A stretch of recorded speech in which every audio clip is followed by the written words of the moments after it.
The first question over in the YouTube comments comes from CMoney719, who says, love your content and how do you feel about the new Xbox/ROG Ally handheld? I think it's pretty cool. I've been waiting a while for Xbox to get their hands in the handheld ring because Sony's obviously already done in the past, like the PlayStation Portable back in the 2000s. The PS Vita, rest in peace and live forever. The PS Vita will always be one of my favorite handhelds. But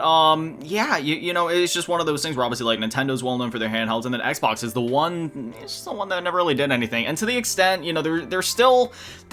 like, they're technically kind of doing it, I guess, but since it's sort of like a partnership with ROG, I don't know, it's like kind of, sure, it's Xbox dipping their toes in the handheld scene, but it's not exactly in the way that I would have expected it to necessarily, because you know, we can obviously assume that this is going to support things like Steam and all that, so it isn't just going to necessarily be dedicated to Xbox specifically. But you know, that is just sort of the direction that Xbox is going nowadays, where we're seeing things like Gears of War and Forza, and probably even eventually Halo coming to even like PlayStation, and probably even eventually like Switch 2 down the line. Like, I wouldn't be surprised if we saw Gears Reloaded end up on Switch 2, or just like any of those other games, you know what I mean, where Microsoft is just genuinely becoming like the biggest publisher, even on other platforms, as we've seen multiple times now on the eShop and PS5 and whatnot. But overall, I'm really excited to see, you know, what the handheld's like, how it performs, and I'll definitely be curious to see how it stacks up against something like Steam Deck, because I would say, in my personal opinion, when it comes to price to performance ratio, the Steam Deck is still the ultimate handheld, I would say, in terms of the money that you pay, the quality you get, especially when it comes to warranties, and just knowing that you're buying a quality product that'll hold up over time, as well as the flexibility that the Steam Deck offers with, say, the dock, where yes, you can play it handheld,